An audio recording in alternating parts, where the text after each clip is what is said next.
जय श्री राम। जो लोग बहन भाई रोजमर्रा भागम भाग अपनी जिंदगी में रामायण का पाठ नहीं कर सकते हैं, समय नहीं है, उन लोगों के लिए 15-15 मिनट का पाठ सीरियल से एक तरफ से हम कर रहे हैं। आप चाहें तो इसको सब्सक्राइब करें और अपना डेली पाठ सुनें। सकल कामना हीन जय राम भगत रस लीन, नाम सुप्रेम पीयूष हृदय तिनहु किए मन मीन, मंगल भवन अमंगल हारी द्रबहु सुदशरथ अजर बिहारी, मंगल भवन अमंगल हारी द्रबहु सुदशरथ अजर बिहारी। जो सब प्रकार की भोग और मोक्ष भी कामनाओं से रहित और श्री राम भक्ति के रस में लीन है, उन्होंने भी नाम के सुंदर प्रेम रूपी अमृत के सरोवर में अपने मन को मछली बना रखा है, अर्थात वे नाम रूपी सुधा का निरंतर आस्वादन करते रहते हैं, क्षण भर भी उससे अलग होना नहीं चाहते। जो श्री राम की भक्ति करते हैं वो भी नाम से अलग नहीं हैं। अगर नाम से अलग हो गए तो फिर भक्ति कैसी। अगुण सगुण दो ब्रह्म स्वरूपा, अकथ अगाध अनादि अनूपा, मोरे मत बड़ नाम दुहूते, किए जेहि जुग निज बस निज भूते। निर्गुण और सरगुण ब्रह्म के दो स्वरूप हैं, निर्गुण और सरगुण। ये दोनों ही अखतनीय अथाह अनादि और अनुपम हैं। मेरी सम्मत में नाम इन दोनों से बड़ा है। मेरी सम्मति में नाम इन दोनों से बड़ा है। जिसने अपने बल से दोनों को अपने बस में कर रखा है। किसने? नाम ने। अगुण और सगुण दोनों ही ब्रह्म के रूप हैं, लेकिन नाम इन दोनों से बड़ा है और इन दोनों को भी नाम ने अपने बस में कर रखा है।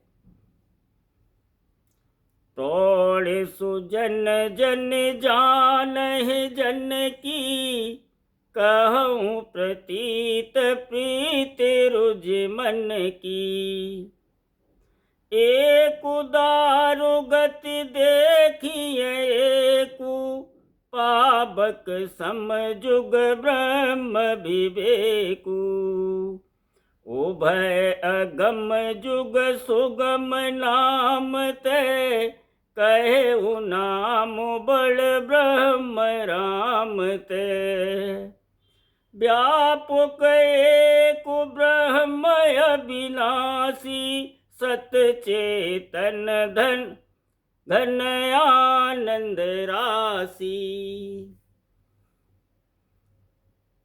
सज्जनगण इस बात को मुझ दास की ढिठाई या केवल काव्योक्ति न समझें। मैं अपने मन के विश्वास, प्रेम और रुचि की बात कहता हूं। निर्गुण और सगुण दोनों प्रकार के ब्रह्म का ज्ञान अग्नि के समान है। निर्गुण उस अप्रकट अग्नि के समान है जो काट के अंदर है परंतु दिखती नहीं, और सगुण उस प्रगट अग्नि के समान है जो प्रत्यक्ष दिखती है।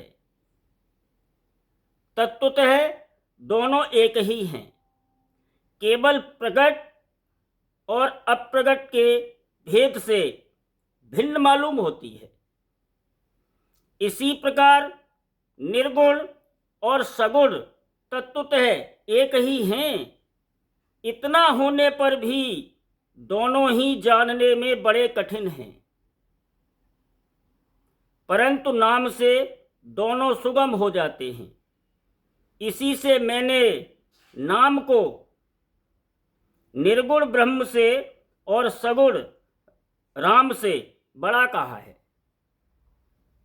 ब्रह्म व्यापक है, एक है, अविनाशी है, सत्ता, चैतन्य और आनंद की धनराशि है। इन दोनों से, सगुण और निगुण दोनों से नाम बड़ा है, और यहाँ तक ब्रह्म और राम जिनकी भक्ति हम कर रहे हैं उनसे भी बड़ा नाम है।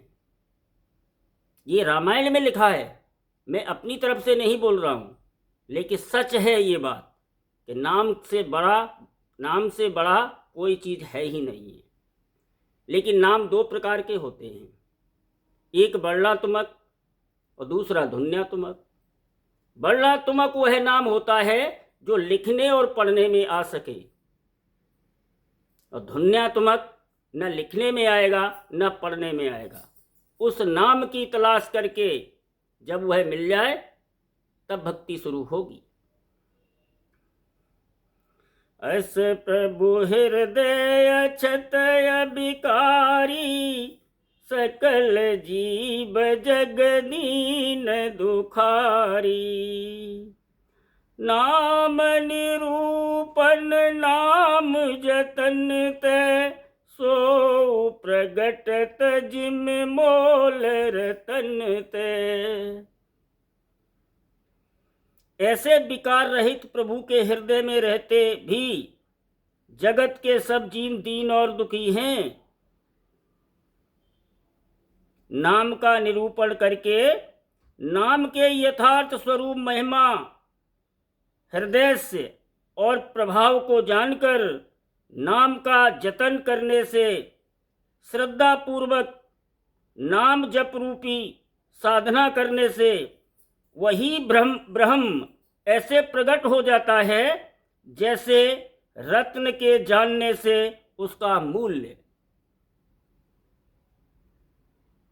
कितनी बड़ी बात है। और हम लोग क्या करते हैं, जो वर्णात्मक नाम है उन्हीं का नाम जपते रहते हैं। जब इस जीव को नाम मिल जाएगा तो ब्रह्म ऐसे प्रकट हो जाएगा जैसे कि ये लिख रहे हैं, जैसे रतन का जानने वाला जब उसको सही से परख लेता है तो जैसे उसकी कीमत का पता लग जाता है। निर्गुण ते यही भांति बड़े, निर्गुण ते यही भांति बड़े नाम प्रभाव अपार। कहु नाम बलराम ते निज विचार अनुसार। इस प्रकार निर्गुण से नाम का प्रभाव अत्यंत बड़ा है। अब अपने विचार के अनुसार कहता हूँ कि नाम सगुण राम से भी बड़ा है। यहाँ इनका कोई अपना विचार नहीं है तुलसीदास जी का, ये सिर्फ समझाने के लिए कह रहे हैं। उनको नाम प्रत्यक्ष पता था, वो नाम बक सकते थे, वो सारे नाम से वाकिफ थे। राम भगत हित नर तनुधारी, सह संकट किए साधु सुखारी। नाम सप्रेम जपत अनियासा, भगत होय मुद मंगल वासा।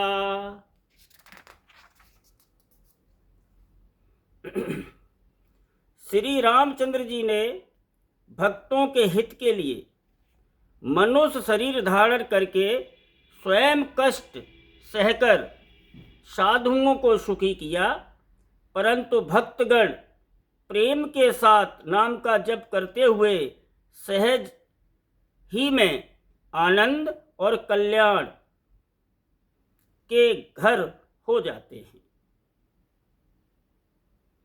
राम एक तापस तिय तारी, नाम कोटि खल कुमति सुधारी। ऋषिहित राम सुकेतु सुता की, सहित सेन सुत कीन विभा की। सहित दोष सुख दास दुरासा, दलई नाम जिमिर बिनिस नासा। बंजेउ राम आपु भव चापू, भव भय भंजन नाम प्रतापू। श्री राम जी ने एक तपस्वी की स्त्री अहिल्या को ही तारा, परंतु नाम ने करोड़ों दुष्टों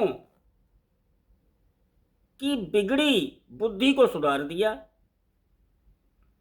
श्री राम जी ने ऋषि विश्वामित्र के हित के लिए एक सुकेतु यक्ष की कन्या ताड़का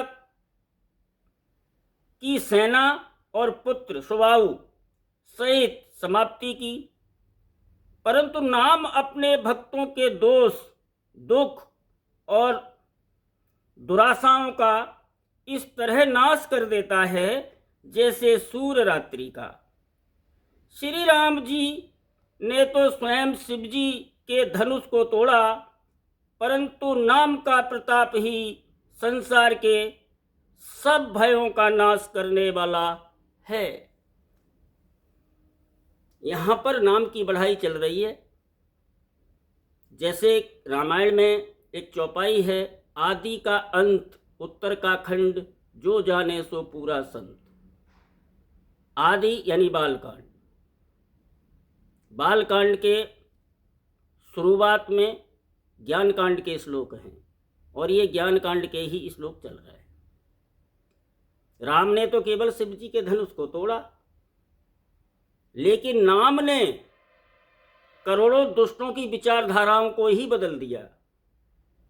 यहाँ पर राम से बड़ा नाम की महिमा बार बार की जा रही है, लेकिन जीव बहुत अभागी है, वो नहीं समझ पाते, वो पक्षपात के बस में हो जाते हैं।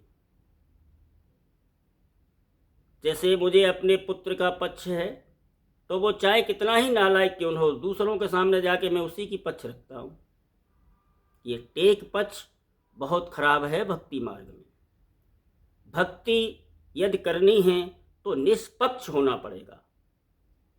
जो सही हो उसको सही कहा जाए और जो गलत है उसको गलत कहा जाए। दंडक बनो प्रभु की न सुहावन, जन मन अमित नाम किए पावन। निश्चर निकर दले रघुनंदन, नाम सकल कल कलुष निकंदन। अब यहाँ एक बात और आ जाती है कि राम ने शिव जी के धनुष को तोड़ा। आगे ये बात आएगी और इसका अर्थ भी किया जाएगा। वो धनुष क्या था जिसमें हजारों राजा लग गए और फिर धनुष न उठा, और जब हजारों राजा लग गए तो वो धनुष कितना बड़ा था जिसको सीता जी ने अपने एक हाथ से उठा के इधर से उधर कर दिया था। ये भी आगे बताया जाएगा। जैसे जैसे चौपाई आएगी जरूर उस बात पर बात की जाएगी। प्रभु श्री राम जी ने भयानक दंडक वन को सुहावना बनाया, परंतु नाम ने असंख्य मनुष्यों के मनों को पवित्र कर दिया। श्री रघुनाथ जी ने राक्षसों के समूह को मारा, परंतु नाम तो कलयुग के सारे पापों की जड़ उखाड़ने वाला है। तो इस बात से क्या साबित होता है कि हमें नाम खोजना चाहिए, हमें ऐसा गुरु खोजना चाहिए जिसके पास नाम हो। और नाम किताबों और वेदों में नहीं है, नाम तो केवल संतों के अधीन है। और ना ही नाम ये उन पर मिलेगा जो बड़े बड़े कथावाचक हैं। जरा गौर से देखोगे तो सब हाल पता लग जाएगा। लेकिन हम कहीं न कहीं डरते हैं, अगर मैंने ऐसा न किया तो मेरा नुकसान न हो जाए, अगर मैंने ऐसा किया तो फलाना देवता नाराज तो न हो जाए। ये डर हमारे अंदर भर दिया गया है और ये डर ऐसा बैठ गया है कि अब हम टेक पक्ष धारण कर चुके हैं, निष्पक्ष खोज नहीं करते हैं। जैसे